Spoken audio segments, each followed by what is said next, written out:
All right, ladies and gentlemen, boys and girls, we are back with another breakdown on what's coming to Warzone and Black Ops 6 in the Season 2 Reloaded update. Now, I will be posting shorter videos with smaller breakdowns on certain parts of the update, but this is going to include everything that's coming for Warzone, Black Ops 6, and Zombies, and some of the new events. So if you got the time, hit that like button and drop a comment on what you think about this Reloaded update, and let's get into it.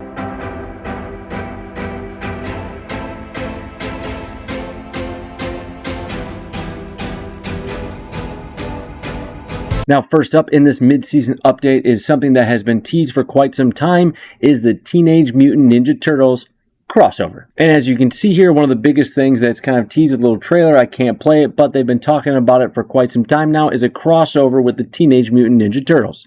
Personally, I'm in for it. So for Black Ops 6 multiplayer maps, we got Grind Ooze, which is going to be a remaster, the Teenage Mutant Ninja Turtle version of Grind, which we've seen before. And all it is basically cosmetics when it comes to the Teenage Mutant Ninja Turtle version of this.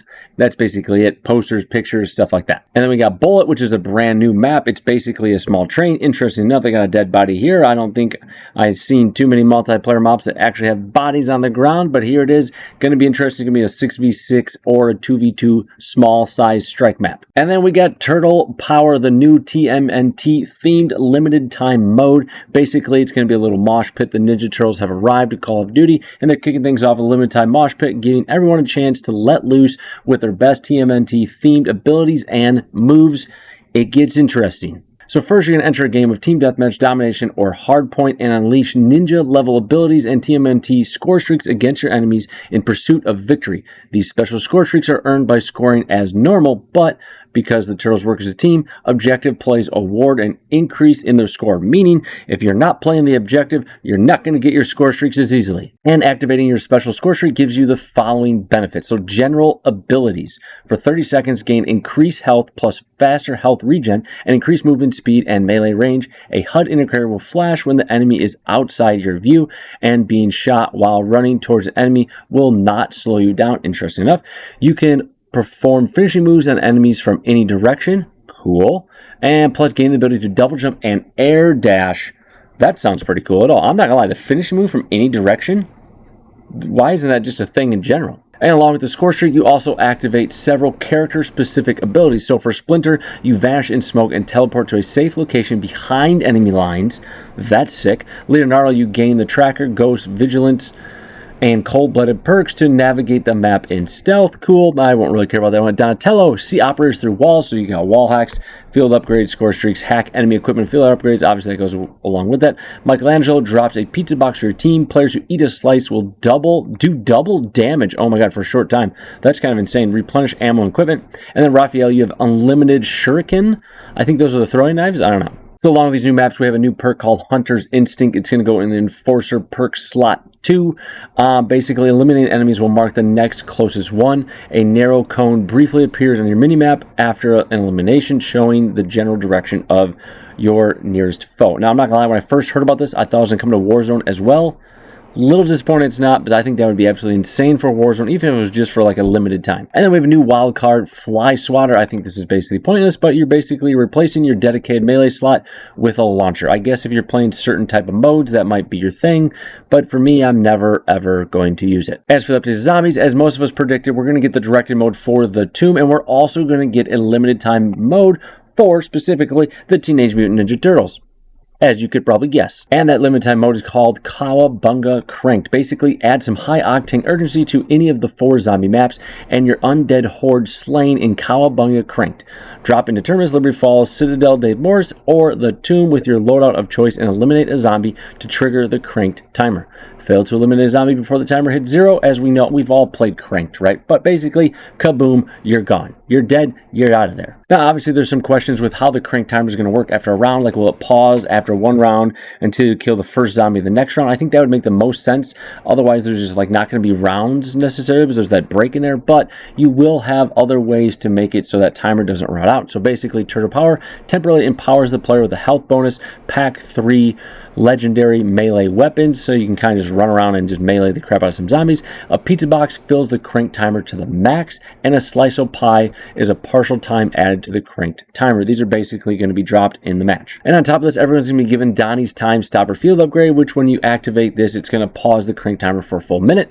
If you deploy as a Ninja Turtle operator to gain 50% reduced damage from behind, why? You got the shell on your back, you know what I mean? Join as Splinter for a slightly increased chance of Slice O Pie to drop from Eliminate Enemies. That could be clutch, depending on how often that is and how the timer actually works.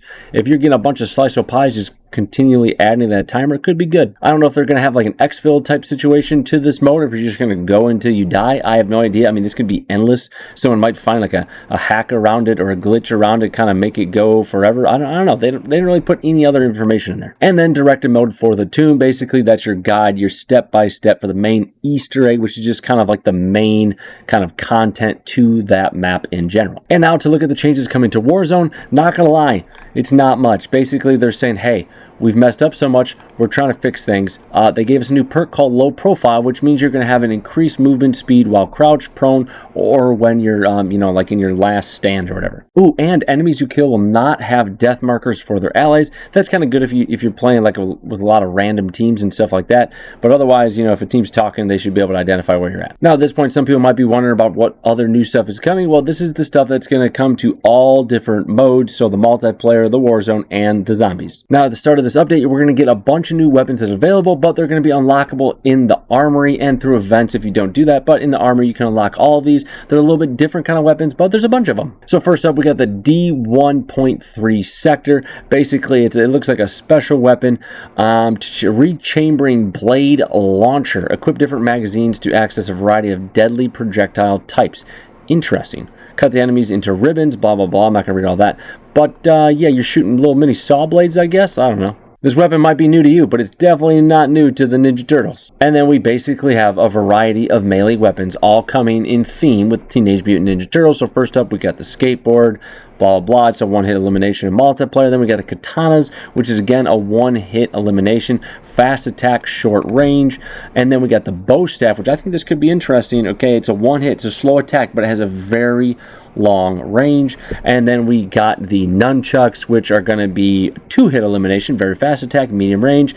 And then the Sai knives, which we have seen before, it's going to be a one-hit elimination, but very, very short range. And then we also have our final special weapon attachment for the season, which is the belt fed attachment. Basically, it's a giant magazine you can add on to any of the LMGs currently in the game. And then we have our events coming for the rest of the season. So we got obviously the Teenage Mutant Ninja Turtle ones. Basically, it's going to run from February 27th, which is a week after the update starts, to March 13th, which could be possibly the last day-ish of Season 2. But basically, we're going to have a similar event that we had before, where you have the free track, which is going to give you unlock all of the stuff, and then we have the premium track, which again probably is a waste of money, but you get access to a couple of the weapons without having to unlock them in the armory. But honestly, if you play enough, you probably should have all of those unlocked in that first week of the Season 2 Reloaded update. Either way, but you do get a Master Splinter kind of skin here, which, let's be honest, I'm going to buy it. And then below that, it just gives us a breakdown of all of the different items you're going to unlock during each track, which, you can look at that yourself. I'm not going to read all those. And then the second event is going to be the Clover Craze, which is going to be March 13th. Oh, I was wrong. March 13th isn't the end of the season. March 13th to the end of the season. So I'm assuming March 20th would be the end of the season.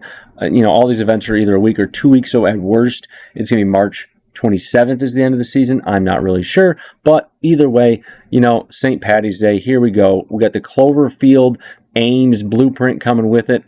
And then we got a bunch of store offerings, and if you didn't guess already, Teenage Mutant Ninja Turtles, if you buy every single one of these, you either need to donate some more money to people, or you need to stop spending it all on Call of Duty. And that's going to do it for this full breakdown. If you're interested, like I said, hit that follow button, hit that like button, drop a comment, tell me what's up, tell me what you think about the Season 2 Reloaded update that's coming, and I'll catch you in the next one.